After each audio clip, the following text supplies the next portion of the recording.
الحمد لله نحمده ونستعينه ونستغفره ونؤمن به ونتوكل عليه ونعوذ بالله من شرور أنفسنا ومن سيئات أعمالنا من يهده الله فلا مضل له ومن يضلل فلا هادي له ونشهد أن لا إله إلا الله وحده لا شريك له ونشهد أن سيدنا ونبينا ومولانا محمدا أحمد عبده ورسوله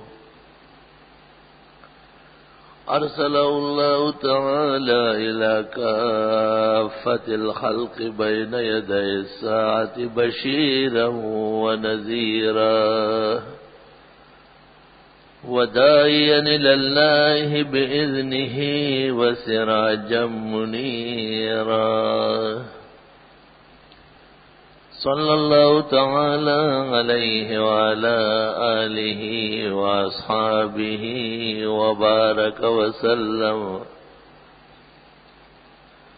وبارك وسلم تسليما كثيرا كثيرا.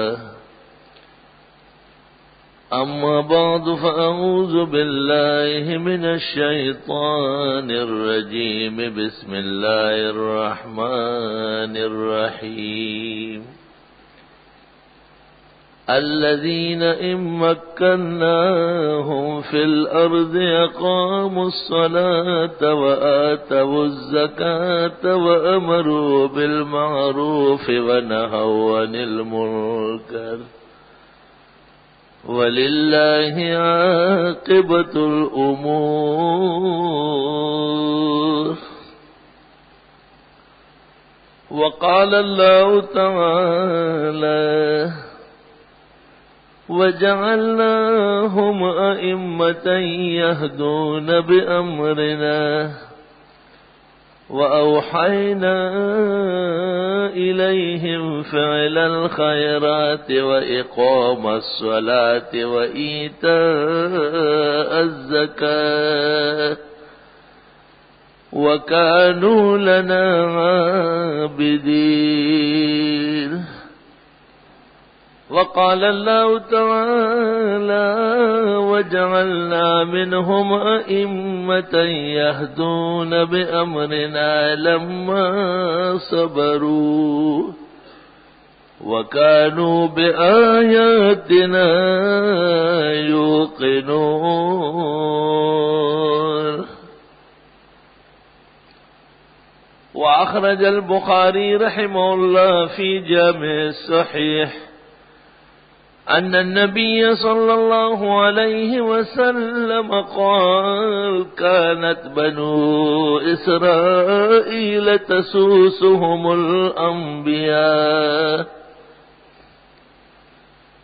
كلما هلك نبي خلف بعده نبي ألا لا نبي بعدي فسيكون الأمراء فيكثرون أو كما قال النبي صلى الله عليه وسلم. اللهم صل وسلم على عبدك ونبيك ورسولك ونجيك محمد وعلى آله وأصحابه وبارك وسلم عليه.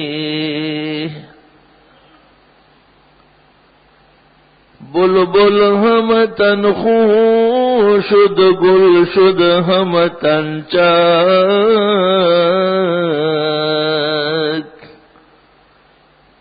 بلبل همتن خوشد گل شد همتن چاک اے ہائے بہارے اگر ای ہست بہارے.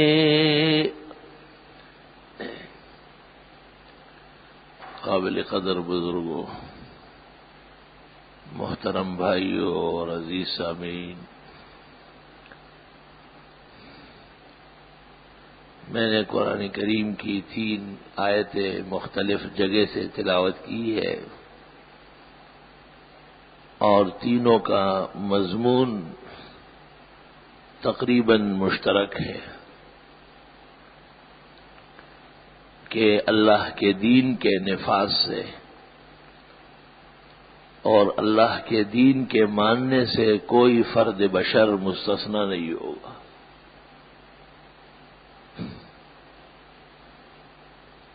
مخلوق بڑی ہو یا چھوٹی، انبیاء معصومین ہو یا اولیاء مقربین، صوفیاء کرام ہو یا علماء اعظام، جن میں سے ہو یا انسانوں میں سے، اللہ کے قانون ماننے کے پابند ہیں۔ دنیا میں حق تعالی کے جو خلائق ہیں، خداوند تعالی کی پیدا کردہ مخلوقات 2 قسم کی ہیں۔ ایک وہ جنہیں اللہ نے اپنے قانون اور اپنے احکام ماننے کا پابند فرمایا ہے، وہ 2 قسم کے ہیں، جن اور انس، یا معشر الجن والانس۔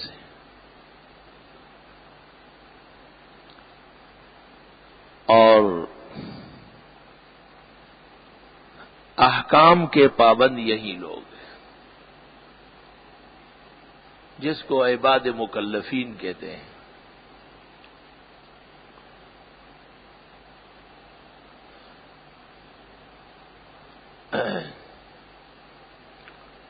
دوسری قسم کے مخلوقات وہ ہیں کہ وہ اللہ تعالیٰ کے احکام کے پابند نہیں ہیں، ان کو اللہ تعالیٰ نے وہ ہوش اور حواس، عقل اور ادراک نہیں دیا ہے جس کی وجہ سے ان سے احکام کی پابندی کرائی جائے۔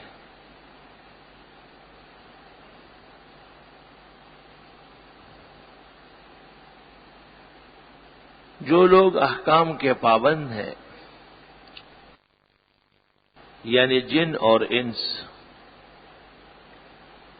ان کو خطاب ہوتا ہے کلام الہی میں، اور ان سے احکام کی پابندی کرائی جاتی ہے کتاب و سنت میں۔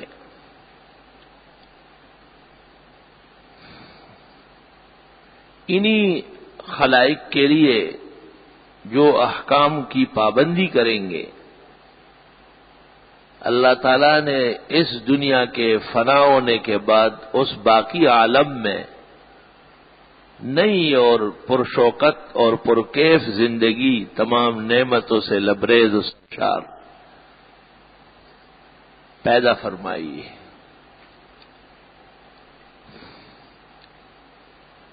اور جاں بجا اس زندگی کو اس زندگی کے لیے گزارنے کے ضابطے اور قاعدے، تاکیدات اور تنبیہات فرمائی جاتی ہے۔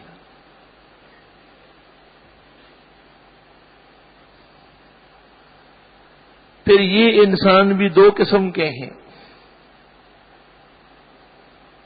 ایک وہ جن پر خیر اور نیکی کا فطرتاً غلبہ ہے،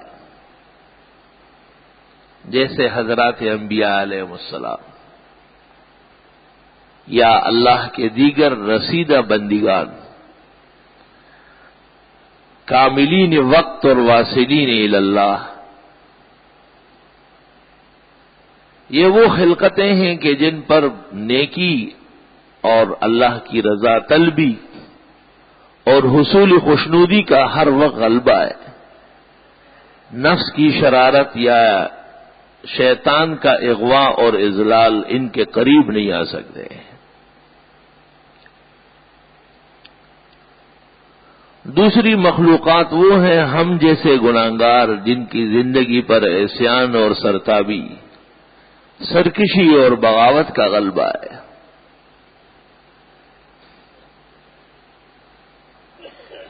ان کے بھی دو قسمیں ہیں، ایک سرے سے منکر اور مانعین جیسے کفار اور مشرکین، اور دوسرے وہ جو ہے تو قائلین اور معترفین لیکن اوساط ہے، کبھی کوتاہی کرنے والے۔ عامۃ المسلمین کا یہی حال ہے، وہ منکر نہیں ہے دین کے، قائل ہے، معتقد ہے، اسلامی عظمت اور اسلامی پندار کے وہ دل و جان سے قائل ہے، لیکن عملی زندگی میں ان کا عمل اس کے برعکس نظر آتا ہے۔ معاشرے میں ایسوں پر محنت کرنے کی اور ایسوں کو شریعت کے قریب لانے کی اور انہیں احکام اور اسلام کے احکام منوانے کی بڑی سخت ضرورت ہے۔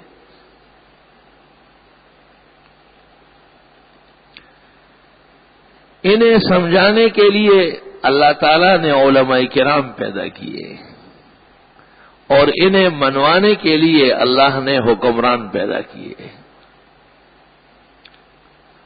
علماء دین وعظ اور نصیحت کے ذریعے، تقریر اور بیان کے ذریعے، برہان اور دلیل کے ذریعے شریعت کے احکام، نبوی تعلیمات، حلال اور حرام کے امتیازات، دین کے مرغبات اور منہیات علیحدہ علیحدہ کر کے سمجھاتے ہیں، اور حکمران حکومت کے تسلط سے اور اقتدار کی قوت سے اسے منوانے کی کوشش کرتے ہیں۔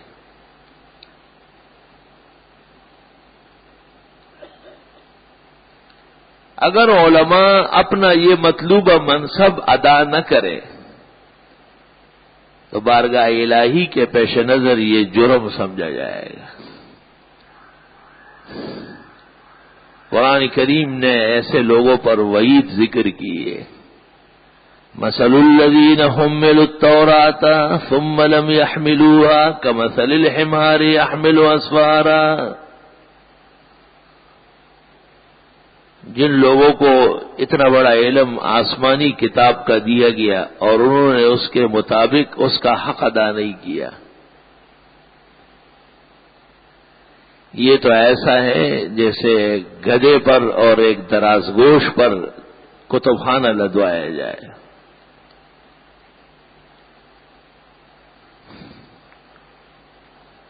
دوسری جگہ ارشاد فرمایا کہ مثلہ کمثل الکلب، ایسے لوگوں کی مثال کتے کی طرح ہے، ان تحمل علیہ یلہث او تترکہ یلہث، ہر حال میں یہ بے چین ہوں گے اور زبان نکالے ہوئے ہوں گے اور دین کے خلاف چلے گی۔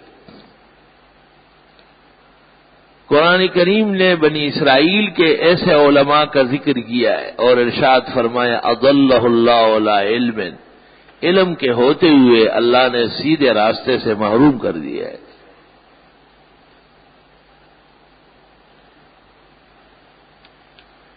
جبکہ علماء جب منصب پر قائم ہو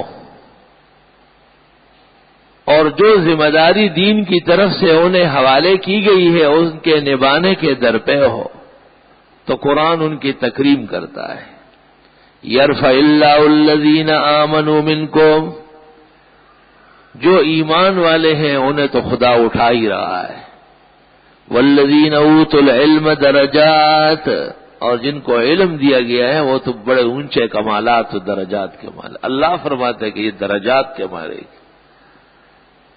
انما یخشی اللہ من عبادہ العلماء، اللہ سے صحیح طریقے سے ڈرنے والے تو علماء ہوتے ہیں، انہیں قانون کی قدر و قیمت، اللہ کی شہنشاہیت مطلقہ کا زور، اس کی الوہیت کی جلالت اور ہیبت کا پورا اندازہ ہے۔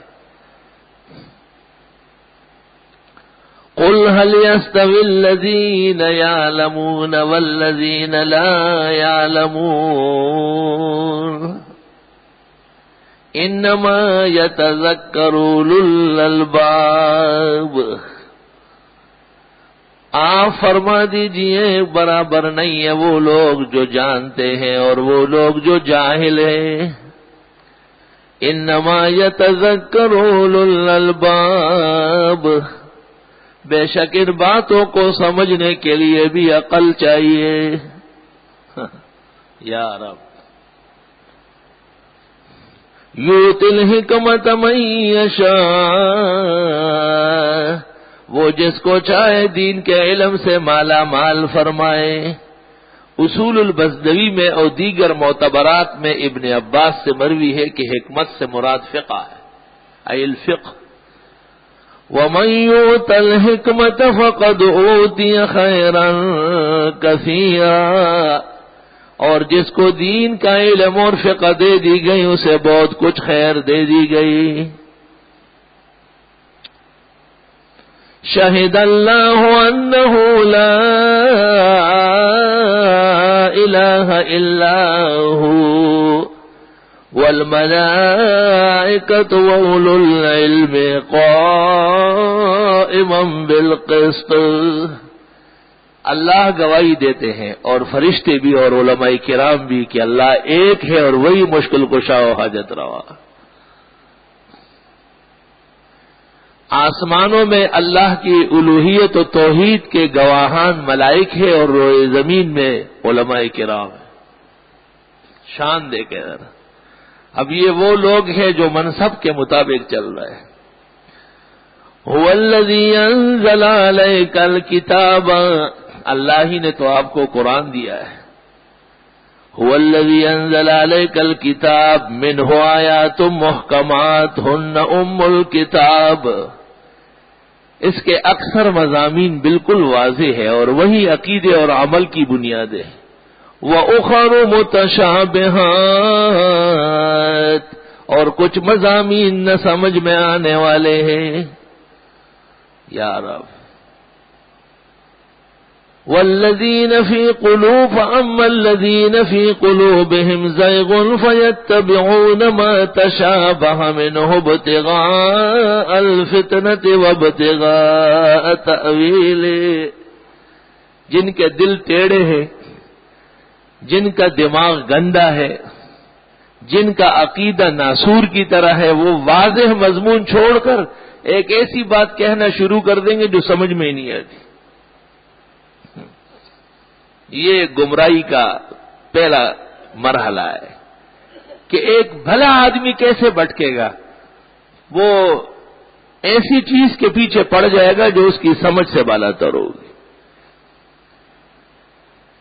جس کے سمجھنے کی شریعت نے زیادہ اہتمام نہیں کیا ہے اور یہ اس میں اپنے آپ کو ڈال رہا ہے. میں نے اپنے استاد سے پوچھا تھا کہ سمجھنا تو بہت بڑا کمال ہے، اللہ تعالیٰ سمجھنے پر پابندی لگا رہا ہے، یہ تو بہت مشکل ہے. جب میں قرآن شریف پڑھتا تھا استاد سے تو استاد نے کہا کہ ابھی آپ پانی لا رہے تھے، بہت ٹائم لگایا، کیوں؟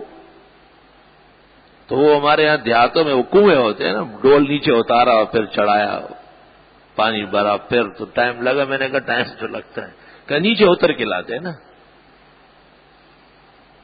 تو میں نے کہا نیچے اتر کے تو میں ہی مر جاتا. کہ یہی تو اللہ تعالیٰ فرماتے ہیں کہ یہ جو کجی کرتے ہیں کجروی، یہ سمجھتے ہیں کہ ہم نے بڑا تیر مارا جی. قرآن کریم سے یہ بات ثابت ہے کہ حضرت عیسیٰ علیہ السلام اللہ کے نیک بندے، پیغمبر اور رسول زمانہ ہے. ان کا نسب موجود ہے، ان کی والدہ کا ذکر ہے، ان کے نانا کا ذکر ہے، پورا خاندان آل عمران میں ذکر کیا. آل عمران سے مراد ہی یہی لوگ ہیں، یعنی عیسیٰ اور عیسیٰ کا پورا نسل و نسب جن سے وہ پیدا ہوئے ہیں. بتانے کے لیے کہ جن کی والدہ معلوم ہو، نانی معلوم ہو، نانا کا پتہ اور نسل و نسب سب معلوم ہو، انہیں خدا کا بیٹا کیوں کہتے ہیں. اور عیسیٰ علیہ السلام کا بیان ذکر کیا، ان اللہ ربی و ربکم فاعبدوہ، اللہ میرا بھی رب ہے اور تمہارا بھی رب، صرف اس کی عبادت کرو. ھذا صراط مستقیم، یہی بالکل سیدھا راستہ ہے. بالکل واضح مضمون ہے. تمام انبیاء اللہ کے بندے ہیں اور اللہ تعالیٰ نے ان کو معجزات دیے ہیں. حضرت عیسیٰ کو ایک معجزہ یہ دیا ہے کہ وہ بغیر باپ کے پیدا ہوئے. یہ ان کی عزت کا ایک مرحلہ تھا. لیکن عیسائیوں کا دماغ جب ٹیڑھا ہو گیا اور ان کا ذہن صراط مستقیم سے ہٹ گیا تو انہوں نے اس کو بنیاد بنانا چاہا کہ جب بغیر باپ کے پیدا ہے تو پھر باپ اللہ تعالیٰ ہوگا. واضح مضمون جنہیں قرآن کریم نے کہا محکم، پکی بات، معلوم المراد، اسے چھوڑ دیا. اور ٹیڑھی بات جو اور عقائد کو پار پار کر رہا ہے اس کے پیچھے پڑ گئے. فَأَمَّا الَّذِينَ فِي قُلُوبِهِمْ زَيْغٌ، وہ جن کے دلوں میں ٹیڑھ ہے، فَيَتَّبِعُونَ مَا تَشَابَهَ مِنْهُ، وہ متشابہات کے پیچھے پڑتے ہیں. ابتغاء الفتنة، فتنہ کرنا چاہتے ہیں. وابتغاء تأویل، معنی ڈھونڈنے کے بعد ہے. وما يعلم تأویلہ الا اللہ، اس کا معنی تو جانتا ہی نہیں سوائے اللہ کے. علماء بھی نہیں جانتے. والراسخون فی العلم، جو واقعی پکے علماء ہیں، یقولون آمنا بہ، وہ کہتے ہیں ہمارا اس پر ایمان ہے کہ سارا قرآن اللہ کی طرف سے. کل من عند ربنا، سب کچھ اللہ کے رب کی، ہمارے رب کے ہاں سے ہیں. وما یذکر الا اولو الالباب، اس کو بھی عقل والے سمجھتے ہیں کہ ہے علماء لیکن ایسا معنی اور مطلب کبھی نہیں لیں گے جو شریعت کے خلاف. جیسے عیسیٰ علیہ السلام کا نسب معلوم ہے، صرف ننیال ہے، ددیال نہیں ہے، باپ نہیں ہے. اور اللہ تعالیٰ برداشت نہیں کر رہے ہیں کہ عیسیٰ علیہ السلام کو انسان اور بشر کے علاوہ کچھ اور جنس کہا جائے. ہمارے رسول جناب نبی کریم صلی اللہ علیہ وسلم کا ننیال بھی معلوم ہے اور ددیال بھی معلوم ہے. حضرت کی والدہ آمنہ ہیں، ان کی پوری نسل محفوظ ہے. اور والد عبداللہ ہیں، ان کا پورا نسب اسماعیل علیہ السلام تک محفوظ ہے. اور آپ خود بشریت کے معراج پر ہے. عام بشر ایک یا دو یا تین یا زیادہ سے زیادہ 4 شادیاں کر سکتا ہے، لیکن ہمارے رسول کی کل 37 بیویاں ہیں. 37 بیویاں، منکوحات اور جواری سمیت مغلطائی نے لکھا ہے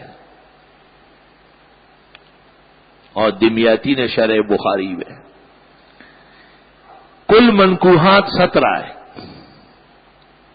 بقیہ جواری اور کنیزیں ہیں. اور ایک وقت میں 11 جمع ہو چکی ہے. وفات کے وقت 9 ہے. بخاری میں توفی رسول اللہ صلی اللہ علیہ وسلم وَلَهُ يَوْمَئِذٍ 9 نسوۃ، وفات کے وقت 9 بیوی ہے. بخاری مسلم کی بات.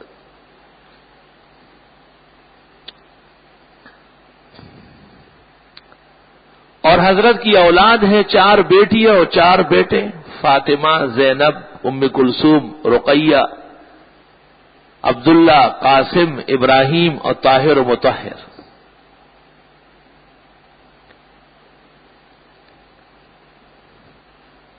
اور حضرت صلی اللہ علیہ وسلم کی نسل موجود ہے، سادات جو کہلاتے ہیں بنو ہاشم. ایک تو یہ بنو ہاشم جو عجم کے ٹھیکیداران بنے ہوئے ہیں، جس کی مرضی ہو اپنے نام کے آگے پیچھے شاہ یا سید لگا لے، وہ سید ہو جائے گی. ہمارے ہاں کے ایک شخص یہاں آئے ہیں، وہاں ہمارے ملک میں وہ لوگ جوتوں کا کام کرتے تھے، نسلن موچی کا کام کرتے تھے. کراچی میں اچانک کسی نے مجھے کارڈ دیا کہ یہ آپ جانتے ہیں؟ میں نے نام پڑھا، میں نے کہا نہیں، اس کو تو نہیں جانتا ہوں. وہ تو آپ کی بڑی تعریفیں کرتے ہیں. کہاں کے ہیں؟ تو ہمارے گھر کے قریب محلہ ہے، اس کا نام ہے. میں نے کہا وہاں کے تو سارے افراد میں مرد اور زن جانتا ہوں. ایک دن اچانک یہاں آیا، مجھ سے ہاتھ ملایا. میں نے کہا یہ کارڈ کس کا ہے؟ میرا ہے. یہ نام کس کا ہے؟ یہ میرا نام ہے. یہ کیسا نام رکھا ہے؟ لوگوں کو فائدہ ہو رہا ہے اس سے. شاہ صاحب اور سید صاحب. میں نے کہا آپ لوگ سید ہیں؟ سنا ہے ایسے. میں نے کہا حدیث میں ہے، حضرت فرماتے جس نے نسب بدلا اس پر خدا کی نہ ختم ہونے والی لعنت، نہ ختم ہونے والی لعنت. اور ایک روایت میں ہے کہ اس پر انسانوں کے، جنات کے، ملائک کے، ہر حجر و شجر کی لعنت. اسلام میں سب سے زیادہ زور اس پر ہے کہ آدمی کا نسب محفوظ ہو. ایک مستقل باب ہے فقہ اور حدیث میں حفظان نسب کا.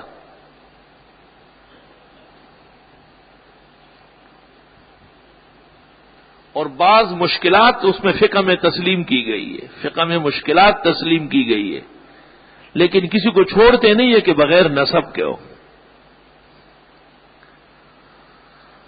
ان کذابین اور جھوٹوں کے باوجود یہ امر مسلمہ ہے کہ دنیا کے اندر سادات موجود ہے اور بنی ہاشم کی حقیقت ہے. اس کی دلیل یہ ہے کہ ہمارے فقہاء نے لکھا ہے کہ بنو ہاشم کو زکوٰۃ نہیں دی جائے گی، تو دنیا میں ان کا وجود تسلیم کر لیا گیا.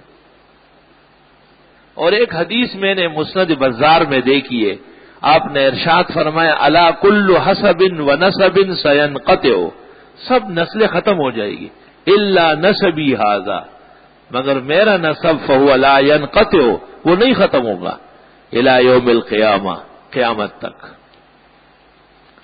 اور فقہ کے مشہور سالار اور ہمارے فتاوا کے جرنیل ابن عابدین نے اس موضوع پر مستقل کتاب لکھی ہے اور اس کا نام ہے النفع الظاہر لنسب الطاہر، کہ پاک نسب کا فائدہ یقینی ہے.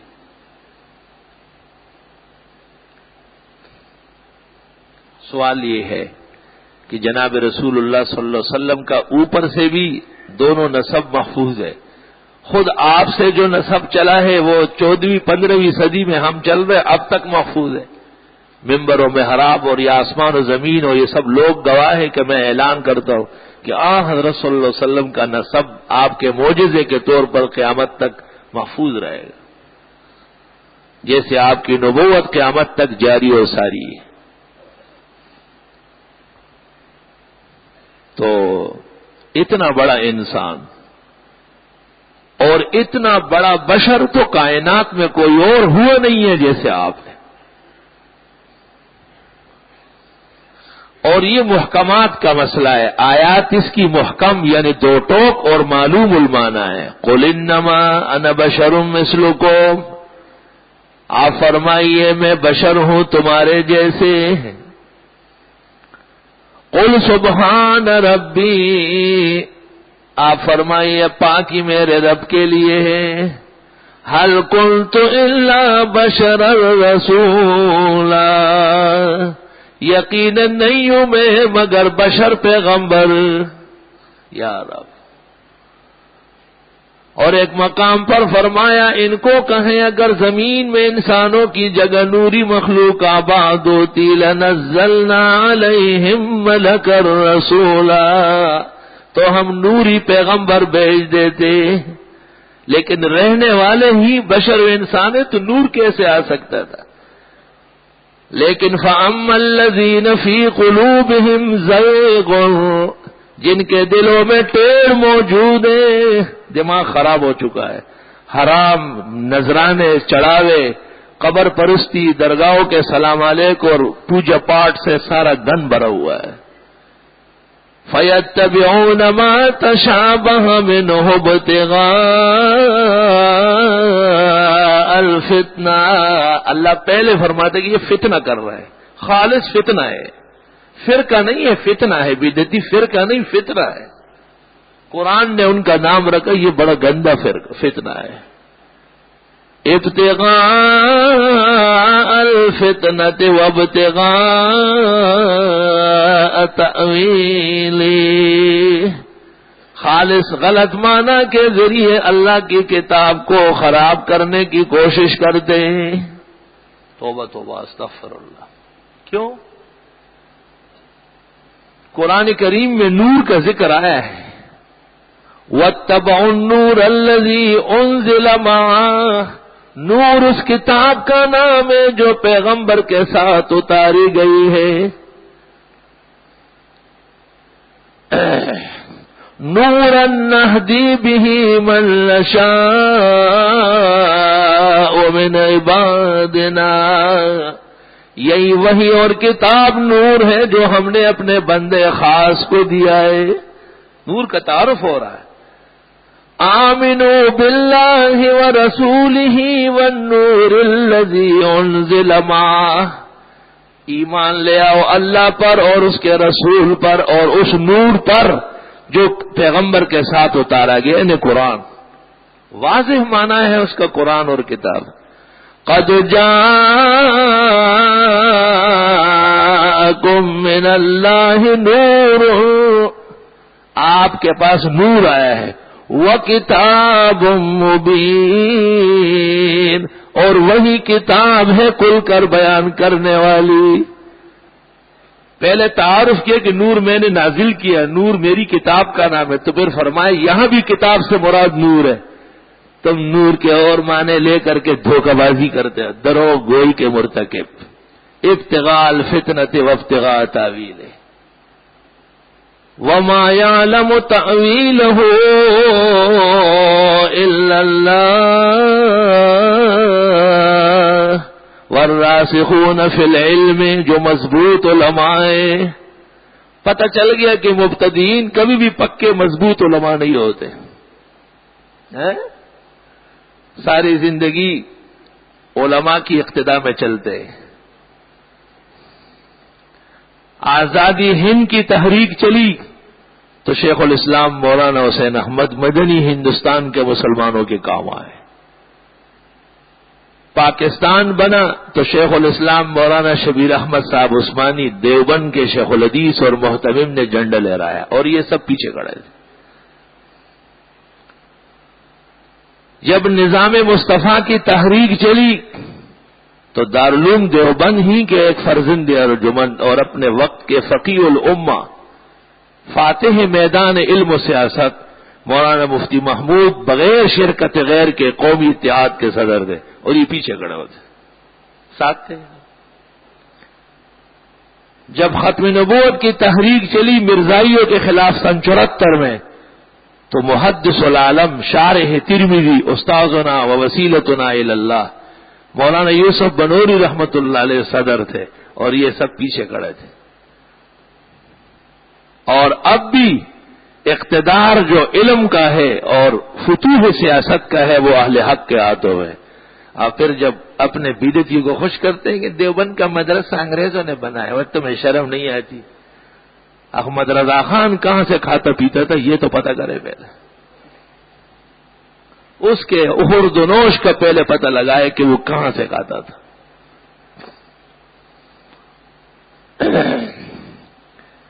عجیب بات ہے کہ دارالعلوم دیوبند کے صدر المدرسین مولانا اشرف علی، مولانا انور شاہ، مفتی کفایت اللہ، مولانا مدنی کے استاذ حضرت شیخ الہند کو مکہ سے عبادت کرنے نہیں دیا، انگریز مالٹا لے گئے، گرفتار کر لیے.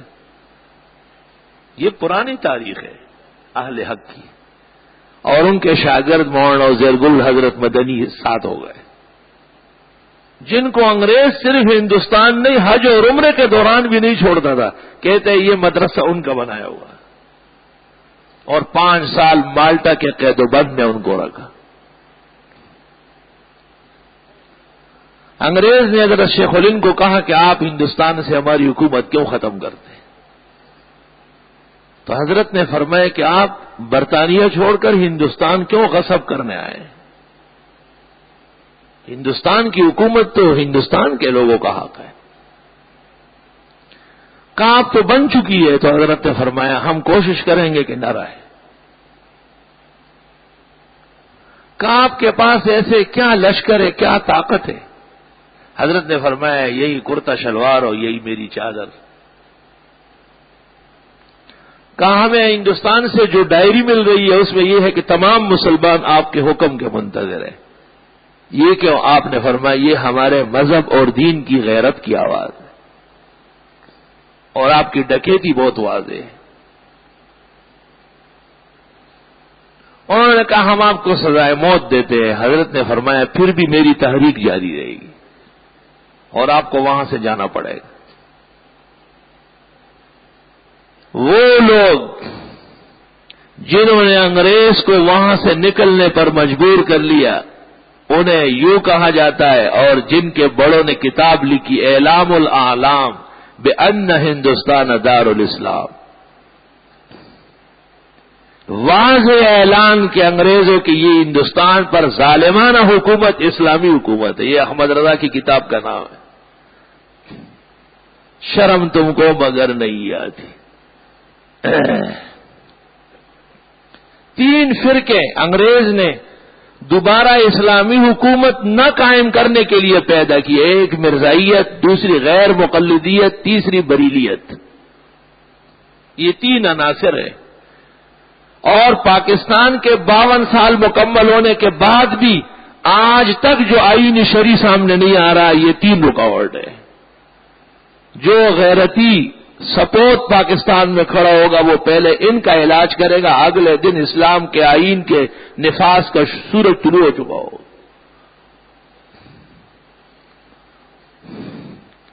کیونکہ مغلیہ کے تمام فرمان روا موحد تھے، متبع سنت تھے اور کٹر احناف تھے. انگریز کو پتا تھا کہ اب اس چیز کو ٹکڑے ٹکڑے کرنا ہے جس کی وجہ سے مٹھی بھر مسلمان فرغانہ سے آ کر کے ہندوستان کے طول اور عرض پر ایک ممد حکومت اور محیط حکومت کر دے دے. اس کے علاوہ تمام کوششیں جتنی ہے وہ رائگان ہے. غیر مقلدیت اور رضاخانیت دونوں انگریز کے پیدا کردہ ہے، اور مرزائیوں کو اب تک انہوں نے اپنے سینے سے لگایا ہے. جب پوری دنیا سے مرزائی ختم ہوتے ہیں تو برطانیہ اور امریکہ اس کا ساتھ دیتے، کیونکہ ان کا لگایا ہوا پودا ہے. مرزا نے خود تریاق القلوب میں لکھا ہے. بہرحال علماء کرام کا یہ منصب ہے کہ وہ حق کی تبلیغ کرے، اور حکمرانوں کی یہ ذمہ داری ہے کہ یہ حق کو منوانے کی کوشش کرے. الذین ان مکناہم فی الارض، وہ لوگ جن کو روئے زمین میں ہم حکومت دیتے ہیں. اقاموا الصلاۃ، پہلا کام ان کا یہ کہ نماز کا نظام قائم کرے. وآتوا الزکاۃ، اور زکوٰۃ صحیح جگہ دلوائے. زکوٰۃ کا نظام درست کر لے کہ جن پر فرض ہے وہ ادا کرے اور جن کی بنتی ہے ان کو مل جائے. اس کو کہتے ہیں نظام زکوٰۃ. اور جنرل ضیاء نے بھی نظام زکوٰۃ بنایا تھا. جو پارٹی حکومت میں آتی ہے وہ اپنی پارٹی پر تقسیم کر لیتی. مال حرام برائے حرام رفت. اور ان اسلام آباد کے ٹکٹ پر ناچنے والوں نے جھوٹے فتوے لکھے کہ زکوٰۃ ہو گئی، زکوٰۃ ہو گئی، بڑا اچھا ہوا. وہ مرد میدان اور فقہ کے جرنیل مفتی محمود نے ان سب کے خلاف فتویٰ لکھا اور ان کو کراچی آ کے کہا میدان میں آؤ. تم کیسے سرکاری زکوٰۃ کا ساتھ دیتے ہو؟ کسی ایک وجہ سے بھی یہ زکوٰۃ صحیح نہیں. اور آج دنیا نے تسلیم کیا کہ وہ ڈکوسلا تھا، کوئی نظام نہیں تھا.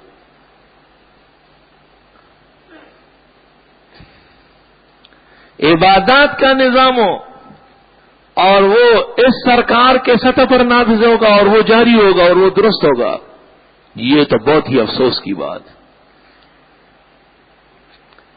اس لیے جب لوگوں نے اعتراض کیا کہ پہلے نماز اور پھر زکوٰۃ، اور یہاں تو پہلے زکوٰۃ اور پھر نماز، تو اس کے 2 سال بعد نظام صلاۃ آ گیا. زکوٰۃ پہلے اس میں مال تھا نا، اور نماز میں تو ایسے ہی مسجدوں کو بھرنا تھا. تو محلے میں بدنام اور داغدار لوگوں کو نظام صلاۃ کے ناظم بنایا. جب وہ لوگوں سے کہتے ہیں نماز کے لیے چلو تو لوگ ان کی پٹائی لگا لیتے. یہ جنرل ضیاء کے کامیاب تدبر کی نشانی تھی کہ علماء کو نہیں رکھا. کیوں؟ کہ علماء کو کہیں اقتدار نہ ملے.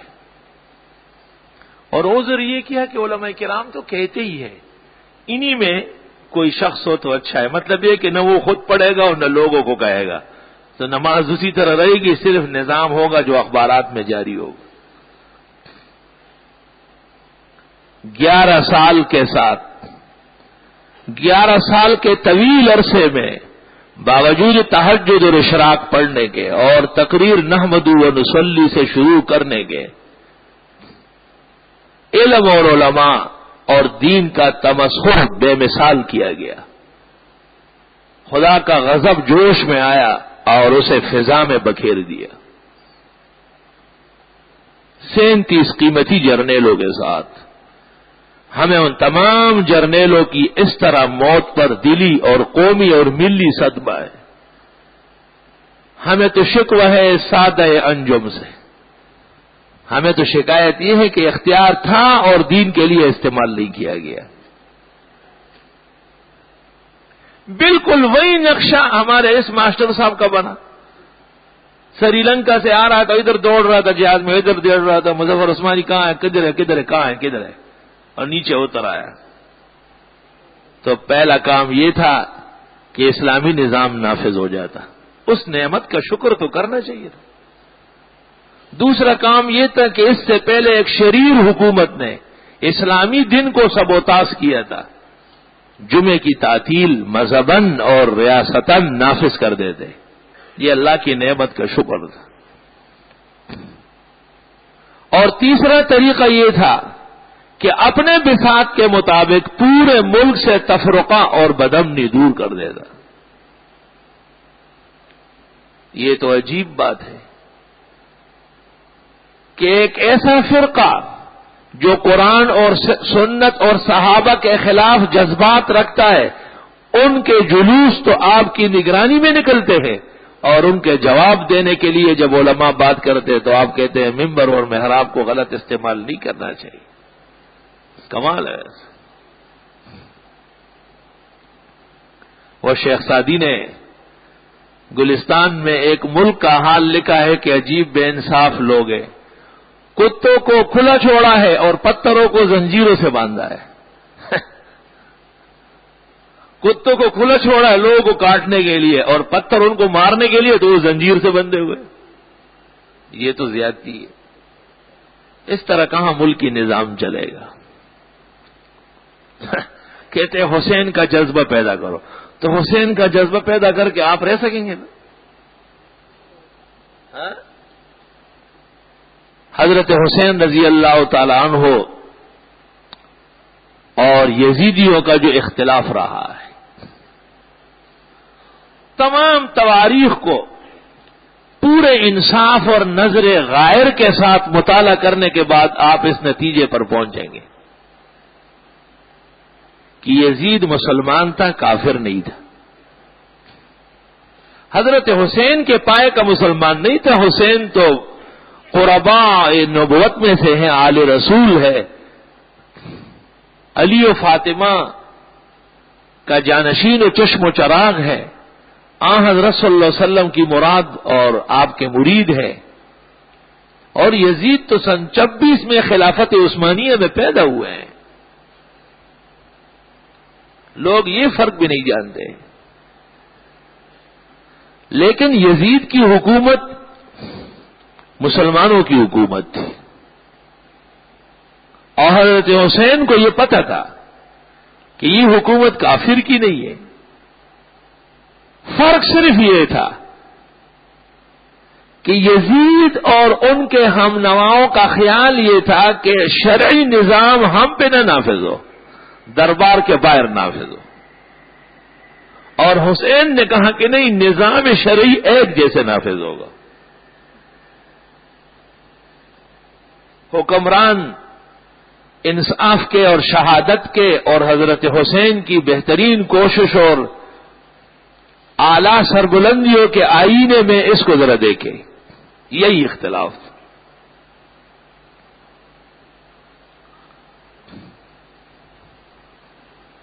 اور اس سے پہلے حضرت علی اور حضرت معاویہ کے درمیان اختلاف رہا ہے، جنگوں تک نوبت پہنچی ہے، اور دونوں طرف صحابہ موجود ہیں، اجتہادی جنگ ہے وہ، اسلام کو اس سے بجائے نقصان کے فائدہ پہنچا۔ مسائل حرب کے، مسلمانوں کے باہم قتال کے، باہم صلح کے، حق اور باطل کے پہچاننے کے نکل آئے۔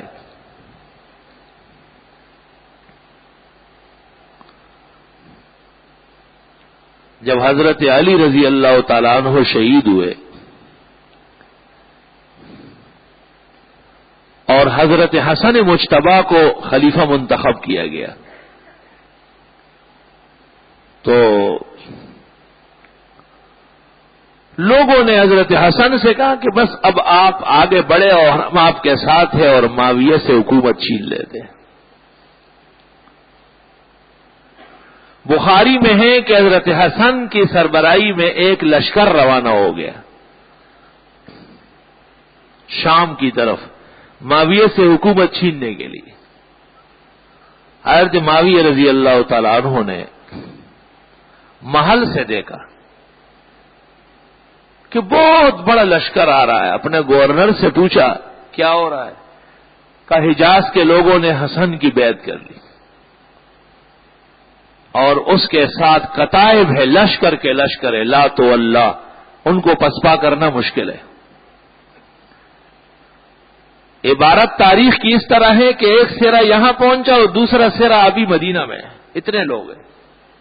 تو معاویہ نے کہا پھر خون خرابہ ہوگا، پھر فساد شروع ہو جائے گا۔ انہوں نے کہا کہ بس آپ کے حکم کا انتظار رہے گا۔ انہوں نے کہا کہ نہیں، میں امت کو مزید خون نہیں دکھانا چاہتا، وہ جو پہلے کی عورتیں بیوائیں ہو چکی ہے وہ بہت ہے، اور پہلے جو بچے یتیم ہو چکے ہیں وہی کافی ہے۔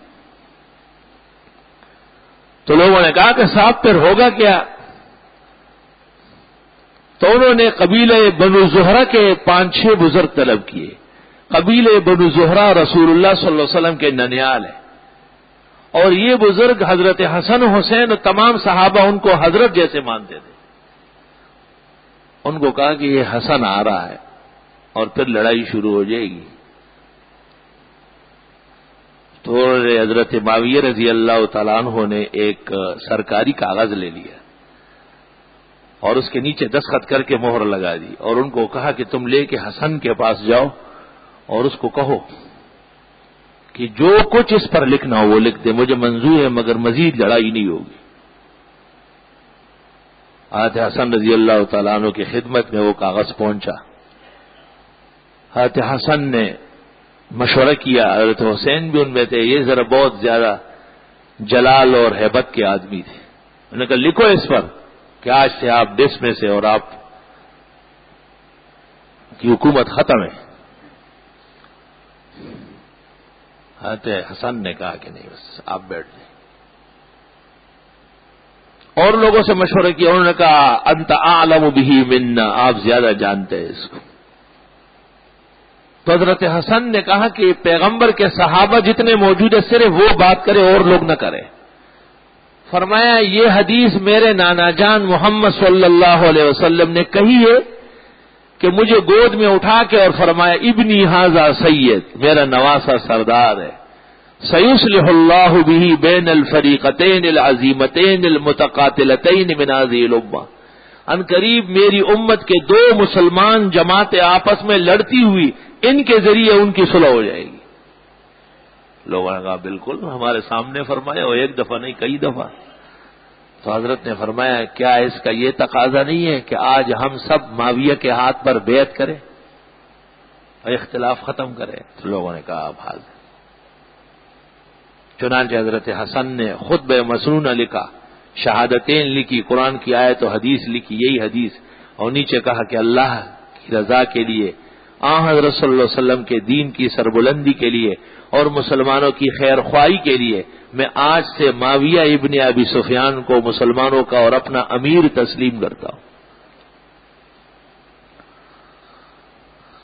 بس اختلاف ختم ہو گیا۔ احادیث صریحہ میں موجود ہے، آثار میں، کہ سب لوگوں کے وظائف مقرر تھے۔ ہر بدری صحابی کو گھر پر 5000 دینار ملتے تھے بغیر کچھ کیے معاویہ کی طرف سے، لیکن حسنین کو 10-10 ہزار ملتے تھے، جبکہ ایک بدر کے موقع پر پیدا ہوا تھا اور ایک پیدا بھی نہیں ہوا تھا.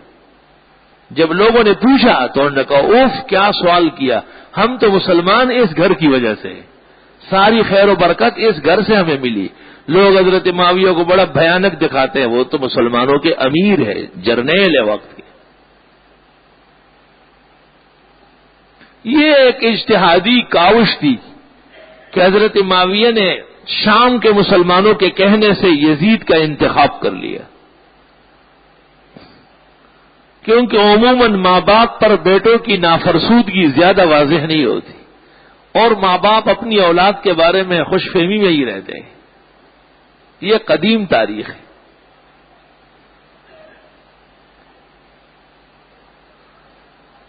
ٹھیک ہے, یزید سے حضرت حسین اور ان کے رفقا کے سلسلے میں زیادتی ہوئی, ظلم ہوا, اور حضرت حسین اور ان کے رفقا مظلوم ہیں. اور کربلا کے میدان میں جو کچھ یزیدی حکومت کی طرف سے ہوا ہے, بقول حافظ ابن کثیر کے البدایہ والنہایہ جلد 8, یہ اندوہناک معاملہ ہوا ہے. مگر یہ ہمارا اپنا مسئلہ ہے. حضرت حسن و حسین وہ ہمارے دین کے پیشوا ہے. اس کا ماتموں سے اور مرثیوں سے اور جلسے و جلوسوں سے اور سینہ کوبنے اور منہ پیٹنے سے کیا واسطہ ہے؟ کہ آج یہ کوشش کی جا رہی ہے کہ جی وہ لوگ حسینی مشن پہ قائم ہیں. حسین تو کتاب و سنت کے آدمی تھے, اور حسین تو حق کے دائی تھے اور جہاد کے للکار تھے, اور اس پر آج بھی ہم قائم ہیں الحمدللہ. حضرت حسین رضی اللہ تعالی عنہ کا فلسفہ یہ تھا اختلاف یزید کی وجہ کہ حضرت حسین فرماتے تھے کہ دین ہر جگہ ایک جیسے نافذ ہوگا, کوئی مستثنا نہیں ہوگا. اور حکمران یہی سمجھتے ہیں کہ نہیں ہماری حکومت ہے تو ہمیں کچھ مت کہو, اور اس سلسلے میں زیادتیاں ہوتی ہیں. موجودہ زمانے میں ہماری حکومت نے ایک اقدام کا ارادہ کیا ہے, سیحول اللہ بینہم وبین ما یشتہون, اللہ ان کو ایسا کرنے نہیں دے گا کہ جی مدرسوں میں جو طلباء پڑھتے ہیں نا, افغانستان سے آئے ہوئے ہیں, نورستان سے آئے ہوئے ہیں, ایران سے, یہ ٹھیک نہیں ہے, یہ چلے جائے, ان کے پاس ویزا پاسپورٹ نہیں ہے. پہلے تو ایک وقت تک شور کرتے رہے کہ مدرسوں کو باہر سے تعاون مل رہا ہے, وہ ثابت نہیں کر سکے, جھوٹے ہو گئے. بھری مجلس میں تمام افسران کی موجودگی میں علماء نے کہا کہ یہ بات ابھی واضح ہو جائے کہ آپ کیا کہنا چاہتے ہیں. تو اخیر میں کہا کہ نہیں, ہم سے اس میں غلطی ہو گئی. حالانکہ یہ بات بھی کمکلی کی ہے, اگر دینی مدرسوں کے لیے باہر سے مسلمان تعاون بھیجے, یہی لوگ ہیں جو گلشن اقبال میں رہتے ہیں, جب باہر چلے جاتے ہیں یا نمازیں اور واز سن چکے, وہ اپنی آنکھوں کے سامنے اس مدرسے کو بنتے ہوئے دیکھا ہے, تو وہ اپنی حلال کمائی میں اور وہاں کے مسافرت کی کسب میں اس کو یاد رکھتے ہیں. عجیب بات ہے کہ اگر اس محلے میں لوگ ہمارے تعاون کرے تو خیر ہے, اور اگر ایک آدمی باہر سے بھیجے تو وہ جرم ہے. یہ منطق سمجھ سے باہر ہے. دنیا کی ہر حکومت یہ کہتی ہے کہ یہاں سے نہ لے جاؤ, باہر سے آئے, لیکن ہماری حکومت کو اللہ تعالیٰ پہننے کے لیے چشمے دے اور سوچنے کے لیے عقل دے کہ یہ بس ایک سے ایک پاگل آتی ہے. اس دن مجھے ایک سرکاری افسر کہتا ہے کہ مدرسوں میں طلباء بغیر سرکاری اجازت کے کیوں پڑھتے ہیں؟ میں نے کہا مدرسے سرکار کے تحویل میں نہیں چل رہے, مدرسے قوم کا سرمایہ ہے, اور قوم مسلم جہاں کہیں جس سرزمین پر آباد ہے انہیں دین پڑھنے کا پورا حق ہے. ایک بات میں نے کہا, ہم سرکاری ادارہ نہیں ہے, ہمیں سرکاری قاعدے اور ضابطے منوانے کی کوشش نہ کریں, شاید آپ رہ جائیں گے. ہم دینی ادارہ, ہم سے دینی بات کریں. دوسری بات میں نے کہا کہ یہ لوگ ہمارے ہاں لفافے سے چھت سے نہیں اترتے, کہ یہاں احسن العلوم میں لفافے آتے اور نیچے کھل کر کے اس سے ایک طالب علم باہر آ جاتا ہے. میں نے کہا یہ آپ کے نالائق اور بےغیرت افسران، آدھا پاکستان بیچ کے کھانے والے، انہی کی نالائکی عدم لیاقت کی وجہ سے یہاں تک پہنچتے، آپ راستے میں کیوں نہیں پکڑتے ہیں؟ یہ بھی ہماری ڈیوٹی ہے کہ ہم واگوں پر سرحدوں پر بیٹھ کر کے لوگوں کو چیک کریں. آپ کریں نا چیک. وہ ایک زمانے میں پشاور ایئرپورٹ سے آ رہا تھا تو ہمارے ساتھ شہد کی بوتل تھی، وہ کسی نے دی تھی. مجھے کہتے ہیں اس میں یہ نہیں جا سکتی. میں نے کہا خیریت؟ کہا قانون نہیں. میں نے کہا قانون لاؤ، مجھے قانون پڑھ کے سناؤ گے، ایسا نہیں جانے دوں گا تمہیں. تو دو چار اور جمع ہو گئے، ان کا بڑا افسر آیا، مجھے کہتے ہیں قانون کا احترام. میں نے کہا قانون ہے نہیں نا، اور آپ کو قانون مانتا نہیں ہو. قانون دکھانا پڑے گا مجھے، آپ فلائی قانون دکھائیں گے. کہتے فلائی ضائع. میں نے کہا ایسی 10 فلائیاں ضائع ہونے دوں گا، تمہیں چلنے نہیں دوں گا. مجھے پہلے دکھاؤ کہ کس قانون میں یہ کب پاس ہوا ہے کہ صوبہ سرحد کی ایک شہد کی بوتل کراچی نہیں جا سکتی. تو مجھے کہتے ہیں کہ ہو سکتا ہے کہ اس میں آپ نے کچھ ڈالا ہو. میں نے کہا اگر میں ڈال چکا ہوتا تو آپ کو پہلے سے پتا ہوگا، کیونکہ ہیروئن یہاں سے آپ کی اجازت کے بغیر کراچی نہیں جاتا ہے. تو کہتے ہیں جانے دو یار، ان کو جیسے روکو گے مصیبت کریں گے. میں نے کہا جتنا ہیروئن پوری دنیا میں جا رہا ہے وہ آپ کے پرمٹ کے بعد جاتا ہے، ویسے کوئی لے جا سکتا ہے. ہم تو ایک بوتل نہیں نکال سکتے تو ہیروئن کیسے جاتا ہے؟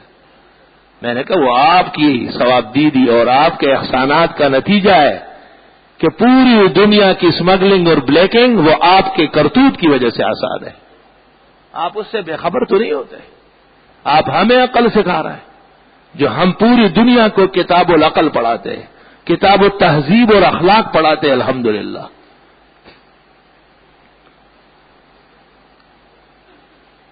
جو طلباء دینی مدرسوں میں پڑھتے ہیں وہ علوم نبوت پڑھنے آئے.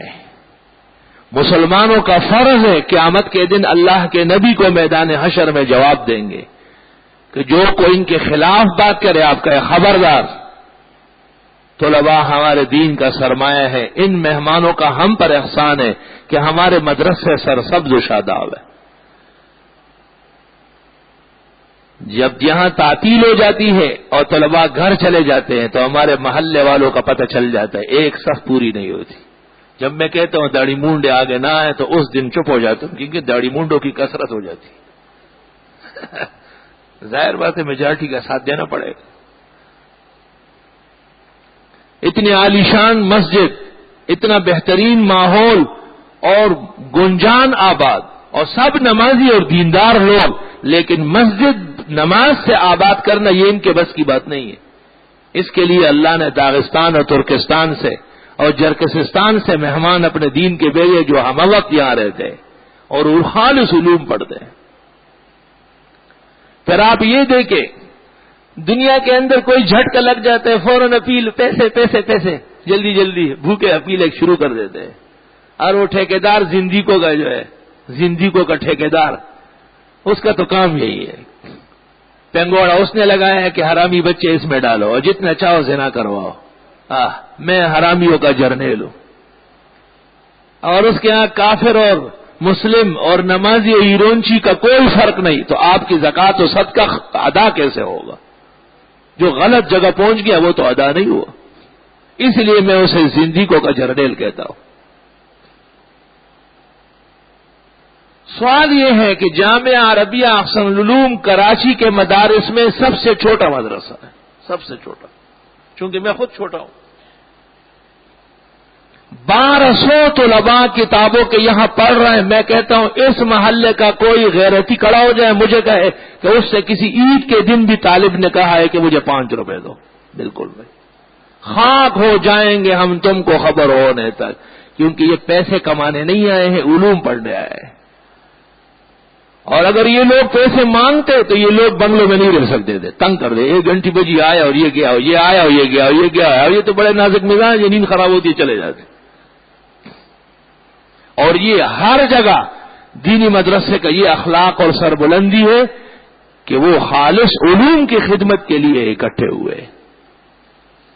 حکومت کو شکریہ کرنا چاہیے. کہ ان دینی مدارس کی وجہ سے کفر اور طاغوتیوں کا ایک سیلاب رکا ہوا ہے. دجل اور فریب جو معاشرے پر سوار ہے، اس کے مقابلے میں ایک جواب ہے دین کی طرف سے، اور اس کا نام ہے المدارس الاسلامیہ دیوبندیہ. جو دیوبند کے نام پر بنے ہوئے مدرسے ہیں، ان کے ہاں تو آج 11ویں شریف، آج عرس شریف، آج درگاہ شریف، آج بابا جا رہے ہو، آج بابا آ رہے ہو، آج بابا کی چادر چڑھ رہی ہے اور آج قمیص چڑھ رہی ہے. وہاں تو یہ سلسلے ہو رہے ہیں. وہ غریب تو مزار سے آگے بڑھ ہی نہ سکے، ان کو پتہ ہی نہیں چلا کہ ایک اللہ زندہ اور زندہ رکھنے والا سب کا مشکل کشا و حاجت روا ہے.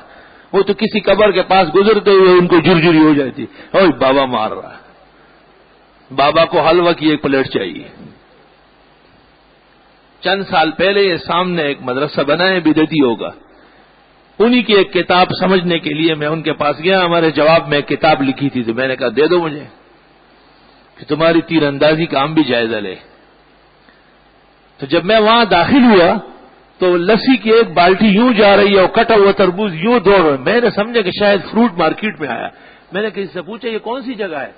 اس نے کہا نہیں یہ وہی مدرسہ ہے جہاں. میں نے کہا اچھا، یا اللہ یہ تو کھانے کا بازار گرم ہے. تو اچانک وہ نظر آ گئے وہ صاحب جس سے مجھے السلام علیکم حضرت ماشاءاللہ بڑے بہترین دن میں تشریف لائے. میں نے کہا کون سا دن ہے آج؟ کہنے لگا ابوبکر صدیق رضی اللہ تعالیٰ عنہ کا آج تیجا ہے.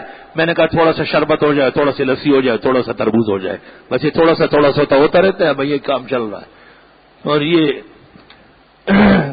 دین کے ٹھیکیدار بنے ہوئے ہیں. میں نے کہا باہر دنیا کو پتہ نہیں ہے اور اندر ابوبکر صدیق کا تیجا ہو رہا ہے. مسلمانوں کو پتہ نہیں ہے. یہ پیٹ پرست اور پیٹ کے پجاری اور علم اور علماء کو بدنام کرنے والے، یہ کیا سیلاب کفر کو روکیں گے؟ وہ تو خود شرک اور بدعت کے دائی اور پجاری ہے.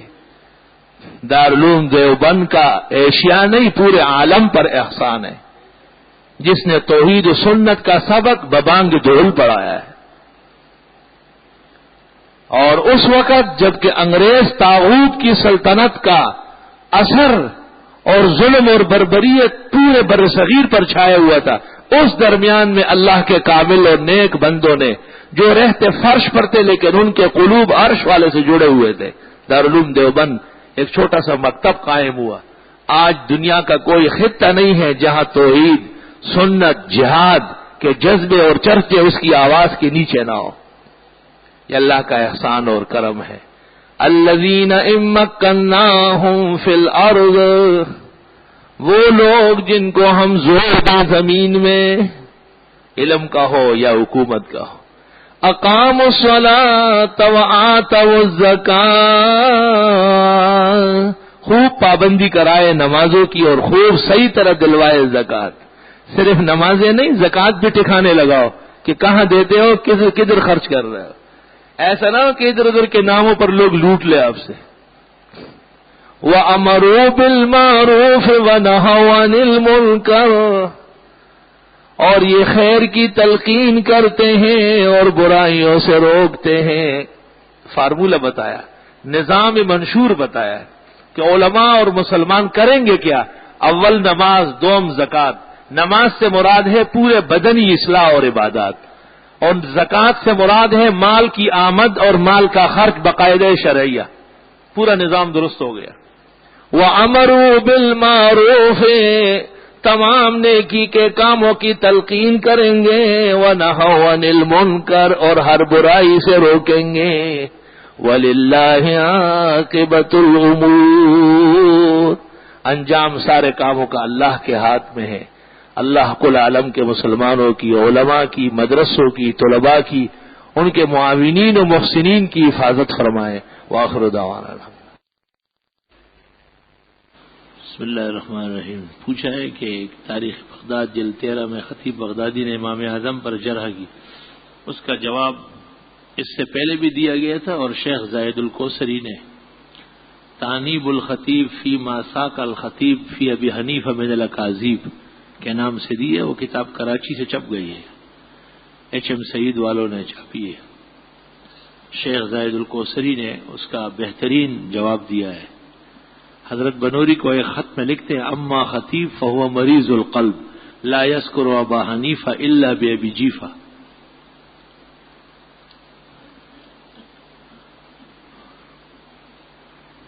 قرآن شریف کی 7 منزل سے کیا مراد ہے؟ یعنی صحابہ کرام ایک ختم ایک ہفتے میں کرتے تھے تو وہ 7 منازل ہے.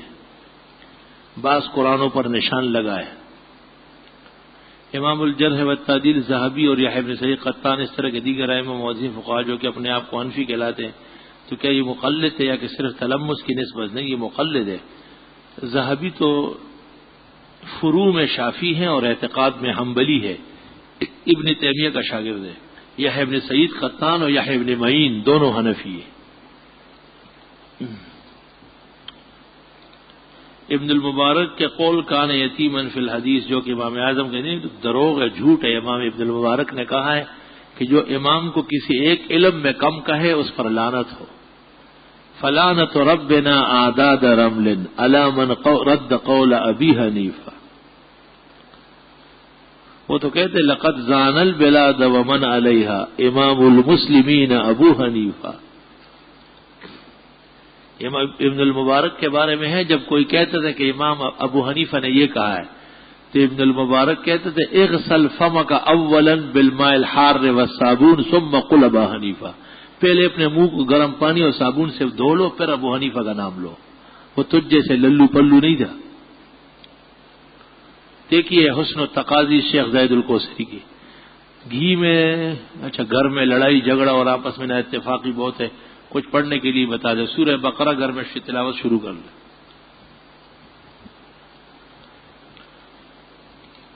ایک بدعتی سے سنا ہے کہ حضرت بلال رضی اللہ عنہ اذان سے قبل ہاتھ اٹھا کر دعا کیا کرتے تھے اور درود شریف بھی پڑھا کرتے تھے.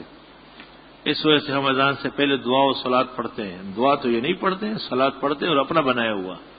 ان سے پوچھو کہ جو صلات و سلام تم پڑھتے ہو یہ کب سے نکلا ہے، اس کی میڈین کمپنی بتائے. بریلویوں کا صلاۃ السلام حضرت صلی اللہ علیہ وسلم نے نہ ارشاد فرمایا ہے نہ سنا ہے، نہ صحابہ کے کسی دور میں کسی ایک صحابی کی زبان سے نکلا ہے، نہ ان کے کانوں نے سنا ہے، نہ مجتہدین کی. یہ تو خالص 600 سال بعد کی گھڑت ہے. درود شریف ہر مسلمان اذان سے پہلے یا اذان کے بعد پڑھتے ہیں، لیکن اپنے طور پر حدیث میں ہے ثم صلوا علیہ، پھر درود شریف پڑھ لو. درود شریف کا مسئلہ اختلافی نہیں ہے، بدعت بازی اختلافی ہے. جھوٹ بول رہا ہے، وہ غلط بیانی کر رہا ہے. جمعے والے دن آپ کے بیان سے پہلے ہمیں کیا کرنا چاہیے؟ نفل پڑھے یا قرآن کریم کی طرح سورۃ کاف پڑھا کرے اور اس سے فارغ ہو کے درود شریف پڑھے. نفل نہ پڑھے، نفل 11 بجے سے پہلے پڑھا کرے. تفصیل سے جواب قرآن کریم میں ہے کہ اللہ کی رسی کو مضبوطی سے پکڑو اور آپس میں تفرقہ نہ کرو. پھر کیوں اتنے فرقے بنے ہوئے؟ ایک صاحب توحید فرقے سے تعلق تھے اور یہ بات کہتے ہیں کئی لوگ ان کی حمایت کرتے ہیں، علماء دین کے خلاف غلط نظریہ قائم کر رہے ہیں، اس کا ذمہ دار علماء دین کو سمجھتے ہیں. بھئی یہ تفرقت و عقائد کے انتشار کو کہتے ہیں. مختلف علماء کا مختلف اندیے یہ تفرقہ نہیں ہے، یہ تو تحقیق کا ایک میدان ہے. ایک مریض کے دو ڈاکٹر مختلف دوا تجویز کرتے ہیں، مقصد صحت ہے. دا سلور واڑا مذہب سر یہودی ما اوتاپا کے پیدا کوئی اختلاف. چاروں ائمہ کے جو مذاہب ہیں یہ اختلافات نہیں ہیں، یہ حقیقت میں دین کے اتحاد کی دلیل ہے. اختلاف یہ ہے جو توحید کے خلاف شرک کرتے ہیں اور سنت کے مقابلے میں بدعت، یہ فرقہ اور فتنہ ہے. نماز پابندی سے پڑھتا ہوں مگر شیطان نماز میں اس کے علاوہ مختلف وسوسے دل میں ڈالتا ہے اور ڈراتا ہے کہ کوئی حل قرآن میں سے بتائیے. یقیناً جب آپ بہت بڑا کام کر رہے ہیں، نماز اللہ کی رضا کا باعث ہے اور شیطان دشمن ہے تو وہ اللہ سے دور کرنے کی کوشش کرے گا.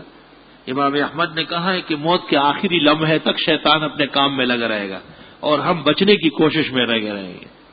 یہ حدیث کہاں تک درست ہے کہ جس کی داڑھی نہ ہو اس سے مشورہ نہیں لینا چاہیے کیونکہ اس کا مشورہ درست نہیں ہے.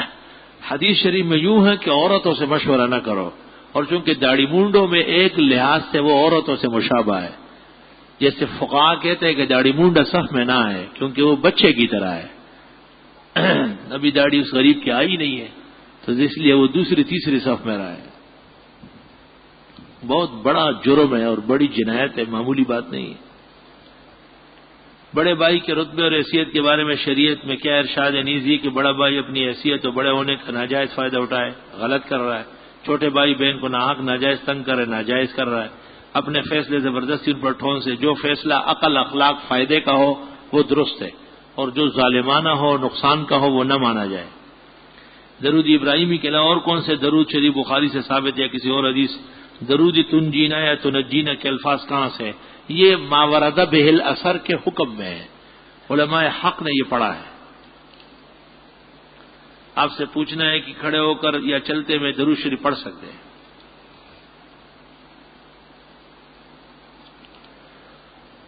مولانا عبید اللہ سندھی کی تفسیر پڑھنا کیسا ہے؟ علماء تو پڑھ سکتے ہیں لیکن عام طرز کے لوگ نہیں، کیونکہ اس میں بعض سقطات ہے اور شطحیات ہے۔ صحابہ معیار حق ہے کہ نہیں ہے؟ کہ یقیناً ہے، معیار ایمان، معیار ہدایت، معیار نجات۔ قرآن نے پیش ہی صحابہ کو کیا، آمنو کما آمن الناس، ایسا ایمان لاؤ جیسے صحابہ لا چکے ہیں۔ السلام علیکم کے بعد عرض ہے، کچھ لوگ کہنا ہے کہ یزید بن معاویہ قسطنطینیہ کے فاتح لشکر میں شامل ہونے کے باعث حدیث نبوی کی روشنی میں جنتی ہے۔ اگر وہ اس لشکر میں شامل رہا ہے تو بے شک مغفور الہم کا مصداق بنے گا، لیکن بدرالعینی نے عمدہ شرح بخاری میں لکھا ہے کہ نہیں، اس میں مغفرت کا اعلان ہوا ہے اول جیش من امتی کے لیے، اور اول جیش حضرت عثمان کے زمانے میں ہے، اس میں معاویت ہے اور یزید اس سال پیدا ہوا ہے، یہ نہیں تھا۔ اور اس وقت سپاسالار بھی عبد الرحمن بن خالد بن ولید تھے، خالد بن ولید کے صاحبزادے، یہ لوگ نہیں تھے۔ تاہم اگر یہ مان بھی لیا جائے، جیسے محلب شارح بخاری لکھتے ہیں، بخاری جلد اول صفحہ 410 پر، تو یہ ایک فضیلت ہے جو حاصل ہوگی۔ جیسے حدیث میں ہے، من قال لا الہ الا اللہ دخل الجنہ، جو لا الہ الا اللہ پڑھے گا جنت جائے گا، لیکن زانی کو زنا کی، چور کو چوری کی سزا ملے گی، قاتل کو قتل کی سزا مل کے جہنم میں بھگت کے اس کے بعد جائے گا۔ پچھلے جمعے کو نیاز کے بارے میں سوال کیا گیا، جواب میں آپ نے فرمایا کہ نیاز اللہ کے نام کی جائز ہے اور غیر اللہ کے حرام۔ سوال یہ کہ نیاز کس کے نام کی جائے، بلکہ سوال یہ کہ نیاز کی اصل اور بنیاد کیا ہے، اور نیاز دلانے کے کیا فوائد ہے، اور کیا نیاز دلانے کا حکم اللہ رسول نے دیا ہے۔ نیاز جسے عربی میں نظر کہتے ہیں، یوفون بالنظر، کہ جنتی لوگ جو نظر مانتے ہیں وہ پورا کرتے ہیں۔ وَيَخَافُونَ يَوْمًا كَانَ شَرُّهُ مُسْتَطِيرًا، قیامت کے دن سے ڈرتے ہیں۔ وَمَا أَنفَقْتُم مِّن نَّفَقَةٍ أَوْ نَذَرْتُم مِّن نَّذْرٍ فَإِنَّ اللَّهَ يَعْلَمُ۔ خرچ کرنے کی طرح ایک یہ بھی ہے کہ جائز نظر مانی جائے کہ اللہ تعالیٰ نے میرے مریض کو شفا دی، میں مسکینوں کو اتنا کھانا کھلاؤں گا، غریبوں کو اتنے کپڑے دوں گا۔ اور فَإِمَّا تَرَيَنَّ مِنَ الْبَشَرِ أَحَدًا فَقُولِي إِنِّي نَذَرْتُ لِلرَّحْمَٰنِ صَوْمًا۔ مائی مریم کو بھی کہا کہ آپ کہے کہ میری نظر ہے، اور مائی مریم کی والدہ بھی کہتی ہے انی نذرت لک ما فی بطنی محررا۔ تو نظر کا وجود تو قرآن کریم سے ثابت ہے کہ اللہ کے نام پر خرچ کرنے کا ایک طریقہ ہے۔ بعض لوگ سمجھتے ہیں کہ نظر ہی سے کام ہوگا، جب تک نظر ہم نہ مانے تو کام ہوگا ہی نہیں، یہ نظریہ ٹھیک نہیں ہے۔ اللہ تعالیٰ نظر کا پابند نہیں ہے، اس لیے بخاری میں ابن عمر سے مروی ہے کہ ان النظر لا یؤخر ولا یقدم ولکن اللہ یخرج به من البخیل شیئا۔ نظر نہ آگے کر سکتی ہے نہ پیچھے، اللہ بخیلوں سے اس کے ذریعے کچھ نکال لیتا ہے۔ اسی کو فارسی میں نیاز کہتے ہیں، اور اردو میں منت کہتے ہیں، اور پشتو میں منختہ کہتے ہیں۔ میں جہاں جا رہا ہوں وہاں شافی ہوتے ہو نمازیں، تو میں ان کے ساتھ مسجد میں باجماعت پڑھوں گا، مگر اثر وہ ہمارے وقت سے پہلے پڑھتے، تو کیا میں جماعت حاصل کرنے کے ان کے ساتھ پڑھ سکتا ہوں؟ چونکہ چاروں مذاہب برحق ہے۔ حنفی کی نماز بغیر کراہیت کے شافی کے پیچھے درست ہے، اور شوافی کی امامت میں ان کے اوقات میں ہماری نماز درست اور صحیح ہے، پڑھا کرے بغیر شک شبہ کے۔ میں نے اپنی نومولود بیٹی کا نام ملائک رکھا ہے، آپ کی رائے کیا ہے؟ پھر اپنا نام کہیں خدا نہ رکھے اور خیر ہے۔ ایسے نام کوئی رکھتے، حدیث میں ہے بڑھتے چڑھتے نام نہ رکھو۔ بات سلام عرض ہے کہ کیا یزید بن معاویہ کے نام کے ساتھ یا رحمت اللہ علیہ مناسب نہیں ہے. اہل حق نے ان کو رحمت اللہ علیہ نہیں کہا ہے. میرے والد شعبان کے مہینے میں کابل میں شہید ہوئے. اب عدت گزارنے کے بعد میری والدہ کو مختلف وساوس شیطانی خیالات آتے ہیں. بہرحال اپنی والدہ کی اصلاح کریں اور اس کا دل و دماغ ٹھیک رکھیں. اس کے خیالات آنے سے آپ کے والد صاحب زندہ ہو کے آ جائیں گے کیا؟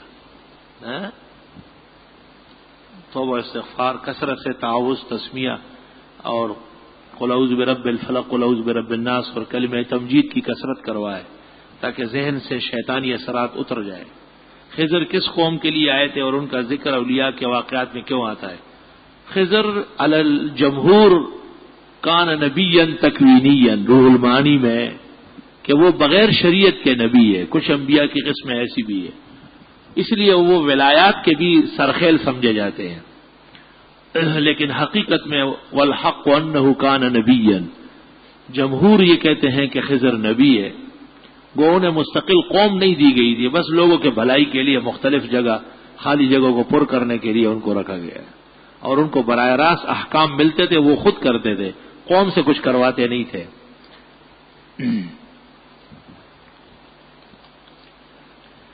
ہمیں یہ تو پتہ ہے کہ انسانی اعضاء کے پیوندکاری حرام ہے. اگر کسی مریض کو بالکل اس کی کوشش کے بغیر اور ویسے ہی مل رہا ہو تو اس مریض کو کیا کرنا چاہیے؟ بلا شبہ اعضاء جسمانی کا انتفاع منع ہے، لیکن جب انسانی زندگی اس پر موقوف ہو جائے تو جیسے عند ضرورت شراب اور خنزیر کے گوشت کے استعمال کی اجازت آئی ہے، الترقی باجزاء الانسانی کے نام سے پھر مسئلہ نکلا ہے، اجازت آ گئی ہے. اگر کسی ملک میں یہ اعضاء پیسوں سے ملتے ہو اور توفیق ہے تو آپ خرید کے لے سکتے ہیں. آپ اپنے مردے کو کس طرح دفن کریں؟ کیا قبر پر اگر بتی جلانا اور پھول کی چادر چڑھانا درست ہے؟ بہتر یہ ہے کہ اگربتیوں کا ایک ڈبہ اور ماچس مردے کے ساتھ قبر میں رکھے، اور ایک آئس کریم کا ڈبہ بھی رکھے اسے، اور ایک لنگوٹیا بھی رکھے کہ منکر نہ گر کے پٹائی کے بعد اس کو بدل دے. شرم تم کو مگر نہیں آتی. یہ تو بدعتیوں کے ہتھ کنڈے ہے. آپ کا ذہن ابھی تک ٹھیک نہیں ہو رہا ہے. دفن بسم اللہ والا ملت رسول اللہ کہہ کے نیچے رکھو، سرہانہ اس کا صرف قبلے کی طرف موڑ لو. اگر نہیں موڑتا ہے تو پیچھے سے مٹی کا پشتارا دے دے اور بند کر کے مٹی ڈالو. منہا خلقناکم وفیہا نعیدکم ومنہا نخرجکم تارۃ اخری پڑھ کر تدفین کے بعد سرہانے بقرہ کے اول و آخر پڑھ لے اور دعا مانگے. اگر ممکن ہو تو وہیں بیٹھ کر آنے سے پہلے ایک قرآن ختم کریں. سورۃ فتح عالمگیری جنائز میں ہے. باقی بتیاں شتیاں اور شلواریں اور چادریں چڑھانے یہ سب فضولیات لعنیات. اپنے روزگار اور آمدنی کی طرف سے پریشان ہوں، آمدنی انتہائی کم ہے. اللہ آپ کے رزق میں برکت دے. 3 کام ہیں، اگر آپ نے کر لیے تو انشاءاللہ آئندہ ہی شکایت نہیں ہوگی. ایک تو اٹھتے بیٹھتے آتے جاتے بے حساب استغفار.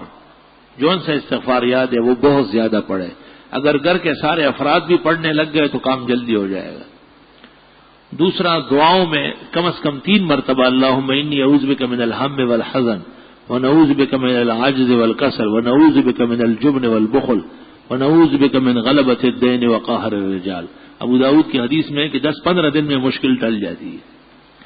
اور تیسرا یہ کہ فجر کی نماز پڑھ کر اسی ہیئت پر بیٹھ کر ہاتھ کے پوروں پر 70 مرتبہ سورۃ شورى کی آیت نمبر 19 اللہ لطیف بعبادہ یرزق من یشاء وهو القوی العزیز. مسئلہ یہ معلوم کرنا ہے کہ ایسے شخص کے بارے میں شریعت میں کیا وعید آئی جو ناحق اور ناجائز طور پر کسی کو پریشان کرتا ہے. بڑا ظالم ہے. قیامت کے دن اس کی نیکیاں لے کر کے اس مظلوم کو دی جائے گی اور یہ خالی ہاتھ اللہ کے حضور ہوگا. 2 سال سے پہلے رمضان میں قرآن کی تفسیر کے ختم میں سورۃ فلق ناس کی تفسیر کے دوران آپ نے ایک واقعہ جو آپ کی ذات سے متعلق کا بیان کیا. بہت عرصے پہلے آپ کی ٹانگ میں کوئی زخم یا تکلیف ہو گئی تھی اور آپ امامت نہیں کر سکتے اور نماز کی ادائیگی میں بھی آپ کو دقت ہوتی تھی، تو آپ کو خواب میں کسی بزرگ نے کچھ آیات پڑھنے کی دی تھی جس نے آپ کو شفا نصیب ہوئی. آپ کی بڑی عنایت ہوگی اس دعا وظیفہ. بجائے مجھے لکھنے کے اس سال کا کیسٹ منگواؤ اور اس کو سن لو. نفل روزوں میں کیا قضا روزوں کی نیت کی جا سکتی ہے اور کیا اس طرح نفل روزوں کا ثواب بھی ملے گا؟ نفل روزوں کی بجائے قضا ہی کی نیت کریں، نفل اس میں آ جائے گا. کیا نفل روزوں کے لیے مرحوم والدین یا کسی کے ایصال ثواب؟ جی ہاں، ثواب ملے گا ان کو. میں اپنی بیٹی کے رشتے کے لیے بہت پریشان ہوں، کوئی بھی رشتہ آتا ہے تو وہ دوسرے دن انکار کرتا ہے. یہاں سے جو نقش ملتا ہے وہ پڑھا کرے، فائدہ ہوگا. استغفار کی کثرت کرے. میں طالب علم ہوں، مدرسے میں پڑھتا ہوں. ہمارے اساتذہ مذہبی سیاسی جماعتوں میں شرکت اور ان کا ساتھ تعلق رکھتے ہیں، سختی کے ساتھ منع کرتے ہیں. آپ کے اس میں کیا رائے ہے؟ دوران تعلیم بہتر یہ ہے کہ طالب علم سیاسیات سے مجتنب رہے، بچ کے رہے، اور علم حاصل کرنے کے بعد جب آپ مضبوط ہو جائے پھر میدان میں جن بزرگوں کو حق پر جانتے ہیں ان کا ساتھ دے دیں. ہم بھی طالب علمی کے زمانے میں جب حضرت مفتی صاحب کے جلسوں میں جاتے تھے تو استاد خفا ہوتے تھے، ان استادوں سے بہت ناراض ہوتے تھے، لیکن اب پتہ چلتا ہے کہ وہ استاد بہت محسن تھے. ایک دفعہ حضرت مفتی صاحب کی کراچی یونیورسٹی میں تقریر تھی تو ہم بھی چلے گئے صبح 10 بجے. مدرسہ نیو ٹاؤن کا خالی ہو گیا، سب طلباء وہاں. مفتی صاحب تو اب قری شخصیت تھی اور امام تھے زمانے کے. واپس جب آ گئے تو بورڈ پہ نام لکھے ہوئے تھے اور بہت ہی سخت سزا نافذ ہو گئی تھی. تو ہم نے مفتی صاحب کو درخواست لکھی کہ ہم آپ کے جلسے میں آئے تو ہمارے ساتھ یہ ہوا. تو حضرت نے اس درخواست پر لکھا کہ مدرسے والے طالب علموں کا خیال نہ رکھے اور مدرسے کا خیال رکھے. یہ طلباء جو دن کا سبق چھوڑ کر میرے تقریر سننے آئے، میری گزارش ہے کہ ان کو خارج کر دیا جائے اور ایسے لوگوں کو قطعاً مدرسے برداشت نہ کرے جو سیاسیات کو علوم پر ترجیح دیتے ہیں. ہم نے وہ درخواست پھینک پاک کی چھپا لیا، ورنہ مفتی صاحب ہم کو خارج کروا رہے تھے. لینے کے دینے پڑ گئے، چونکہ مفتی صاحب فقیہ تھے اور علم کے میدان کے آدمی تھے، اور بہت زیادہ غصہ ہو گیا اور فرمایا کہ تمہارے لیے تو میں نیو ٹاؤن کے مدرسے میں آ کے تقریر کرتا ہوں، وہاں کیوں آئے تھے تم لوگ؟ آپ سے اصل میں طلباء سیاست نہیں کرتے، طلباء پر شیطان کا اثر ہے. شیطان کا کام یہ ہے کہ وہ استاد سے، کتاب سے، مدرسے سے دور کراتا ہے. سیاست تو ایسے جیسے غبارہ ہوتا ہے، بس غبارہ اتنا بڑا پھولا ہوتا ہے جو ہوا نکل جاتی کچھ بھی نہیں ہوتا. سیاست کے تو ماں باپ ہوتے نہیں ہیں. آپ سے یہ دریافت کرنا ہے کہ محرم کے دنوں میں جو شربت یا کھانا گھر پر آتا ہے کیا اس کو پھینک دے؟ نہیں، اس شربت کو سر پہ رکھ کے اور ناچنا شروع کر دے. شرم نہیں آتی ہے نظر لغیر اللہ کھاتے ہوئے. اگر مقتدی صرف نابالغ بچے اور عورتیں ہوں تو جماعتوں سے جیا ہو سکتی ہے. بچے بچوں کی جگہ اور ان کے پیچھے عورتیں کھڑی ہو جائیں. بعض لوگ تبلیغی جماعت کہتے ہیں کہ ہمارے معاشرے میں جو بگاڑ ہے اس میں ہمارے علماء کا کردار ہے، کیونکہ ان کو چاہیے کہ یہ گھر گھر نماز کے خواہاں تبلیغیوں کو مجھ سے پٹواتے رہتے ہیں. کیا شیطان آدمی ہے یہ؟ تبلیغی جماعت برحق جماعت ہے. تبلیغ والے اپنا کام کرتے ہیں جو ان سے ہو سکتا ہے، وہ علماء کے بارے میں ایسی کوئی بات نہیں کرتے. اور جو ایسا کہتے ہیں وہ تبلیغی نہیں ہے، وہ شیطان ہے. اس کو تبلیغی کہنا تبلیغ کی توہین ہے. دارالعلوم دیوبند کے بڑے مقاصد میں سے ایک اہم مقصد تبلیغی دین ہے. اس لیے تبلیغیوں کے بارے میں ہمیشہ ذہن صاف رکھو، ان کا احترام کرو اور وقتاً ان کی باتیں سنو اور موقع ملے تو ان کی نصرت کرو. محلے میں جماعت آئے تو غیرت پیدا کر کے ایک وقت کا کھانا ان کے ساتھ بیٹھ کے کھاؤ. ان کا کھانا نہیں، گھر سے پکوا کے لا کے کھاؤ. کیا نماز تہجد سونے کے بعد یا پہلے ہر طرح پڑھ سکتے ہیں؟ بہتر یہ ہے کہ آخری حصے میں اور رات کے. دودھ یہ کیا ہے؟ 20 رکعت تراویح کہاں سے ہے کہ ان سے حدیث ثابت ہے؟ حدیث بھی ہے اور آثار بھی ہے اور پوری امت کا عمل بھی ہے. اور آپ پر شیطان چڑھا ہوا ہے، وہ آپ کو صحابہ اور مجتہدین کے خلاف اکساتا ہے. حرمین شریفین کے بارے میں طے شدہ ہے کہ وہاں غلط کام نہیں ہو رہا. پیغمبر جس دن سے نبی بنے ہیں اور تراویح کی نماز آئی ہے اس وقت سے لے کے آج تک وہاں 20 رکعت تراویح ہے. 20 رکعت تراویح کے خلاف کہنے والا قریب ہے کہ ایمان سے نکل جائے، کیونکہ اجماع امت کا منکر ہے. باقی الینابی فی صلاۃ التراویح کسی دوست نے لکھی ہے، محقق الاثر مولانا سرفراز کا طویل مقدمہ ہے اس پر. اور الینابی فی صلاۃ التراویح شیخ علی صابونی مکی کا لکھا ہوا، عربی میں علماء طلباء کے لیے ہے. باقی امام محمد ابن نصر مروزی کی قیام اللیل و تہجد میں مستقل باب ہے 20 رکعت تراویح کا.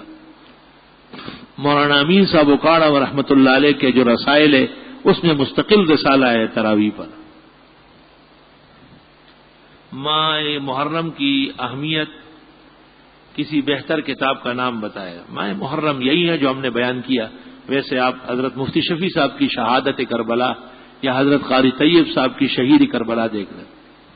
مولانا صاحب حضرت علی اور معاویہ کے درمیان تعلقات پر کسی بہترین کتاب کا نام بتائے.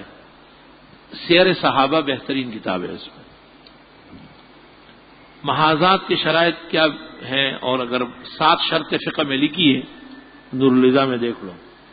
بعض لوگ قضاء عمری اس طرح پڑھتے ہیں کہ رمضان کے آخری جمعے کو یا پھر ہر جمعے کو نماز جمعے کے بعد 2 رکعت نفل پڑھتے ہیں، کہتے ہیں کہ اس طرح آدمی کے یہ غلط ہے، غلط پراپیگنڈا ہے، فضول بات ہے. بالکل عمر بھر پڑھنی پڑے گی آپ کو. اس میں رمضان اور شعبان کی کوئی قید نہیں. میرا آپ سے سوال ہے کہ ہمارے محلے کی مسجد کے پیش امام نے سوالین کو زوالین پڑھتے ہیں، ان کا یہ عمل ہے صحیح ہے نہیں؟ وہ قرات کے مطابق پڑھتا ہوگا، آپ خواہ بیچ میں آ رہا ہے.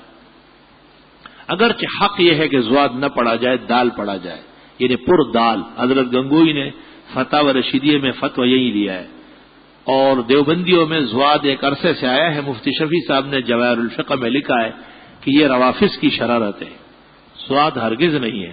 تاہم جب مخرج سے صحیح طرح نکالیں گے اور کوئی واقعی مشاق قاری ہو تو ممکن ہے کہ صفت جہر میں وہ محسوس ایسا ہو جائے جیسے وہ زوا کہہ رہا ہے. وہ زوا نہیں کہتا ہے، کیونکہ ابن الجزری کے متن میں ہے والضاد من حافته اذ ولی الادراس من ایسر او یمنا. ایک آدمی جس کو یاد نہ ہو کہ میری کون سی نماز قضا ہے لیکن قضا پڑھنا چاہتے ہیں، خواہ شرارت اس کو سوجیے. پھر یوں کہے کہ یا اللہ اگر میرے ذمہ کوئی نماز فجر کی باقی ہے تو 2 رکعت پڑھ لیں. یا اللہ میری زندگی میں کچھ نمازیں قضا ہوئی ہے، مجھے معلوم نہیں، اس میں جو باقی ہے ان میں سے ظہر. کیا تفسیر بغیر وضو کے پڑھ سکتے ہیں؟ پڑھ سکتے ہیں، بہتر نہیں. امام بخاری کے شیوخ کون کون تھے؟ امام بخاری کے تو 1800 اساتذہ ہے. اب مستقل جو ہے الامام البخاری و جامع پڑھ لے. کیا کوئی اس طرح کہہ سکتا ہے کہ مجھے جو نوکری ملی ہے، اگر کے حالات بہتر ہوئے، یہ میرے نومولود بچے یا بچی کی برکت سے؟ یقیناً بعض بچوں کی خیر و عافیت ہے. حدیث میں ہے انتم ترزقون وتنصرون بضعفائکم ومرضاکم وصغارکم. تم کو نصرت اور رزق بعض بچوں کی وجہ سے، بعض بیماروں کی وجہ سے اور بعض پریشان حالوں سے ملتی ہے. مجھے اللہ نے بیٹا عطا کیا، محمد حسنین یا شاہ زیب احمد نام اگر رکھ لوں تو کیسے؟ یہ نام بڑا ٹیڑھا پیڑا ڈھونڈ رہے. حسنین اور شاہ زیب یہ کوئی نام ہے؟ محمد رکھے، احمد رکھے، محمود رکھے، یونس رکھے، عبداللہ اور عبد الرحمان رکھے. داستان نمونے الٹا سیدھا. کوئی آدمی اسماء الحسنی تلاوت قرآن یا مختلف کلمات پڑھ کر ہی کہہ سکتا ہے کہ میرا کام یا کوئی مشکل الہی؟ بے شک اسماء مبارکہ کی بدولت دعا اور اس کے توسل سے دعا سنت طریقہ ہے. اعوذ بکلمات اللہ التامات پیغمبر فرماتے ہیں میں اللہ کی پناہ میں آتا ہوں وہ کامل کلموں کے ذریعے، من شر ما خلق، ہر مخلوق کے شر سے. بعض کتاب مشکلات اور پریشانی کے وقت درود تنجینا پڑھنے کا ذکر ہے. کیا اس کا پڑھنا درست ہے؟ علماء دیوبند یہ درود پڑھتے ہیں.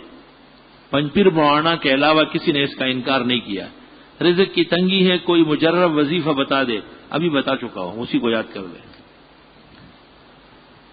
سید اقبال کا آپریشن قریب ہونے والا، اللہ زندگی اور صحت عطا فرمائے. الحمدللہ رب العالمین، نستغفرک اللہم ونسألک السلام والعافیہ. لا الہ الا اللہ وحدہ لا شریک لہ، لہ الملک ولہ الحمد وعلی کل شیء قدیر. جنہوں نے دعاؤں کے لیے کہا ہے اللہ ان کی دعائیں قبول فرمائے. جنہوں نے اولاد کے لیے کہا ہے اللہ صالح عطا فرمائے. جنہوں نے بیماروں کے لیے کہا ہے خدا ان کو صحت شفا و زندگی عطا فرمائے. جنہوں نے رزق کی تنگی ذکر کی ہے اللہ سے حلال رزق عطا فرمائے. جو اور کسی کرب اور درد کا شکار ہے اللہ اپنے خزائن غیب سے ان کی امداد فرمائے. جمیع مشکلات پریشانیاں حل فرمائے. ایمان و اسلام کی استقامت اور مسرت اور فرحت عطا فرمائے. دونوں جہانوں کی سرخروئی اور عاقبت اللہ بالخیر فرمائے. صلی اللہ تعالی علیہ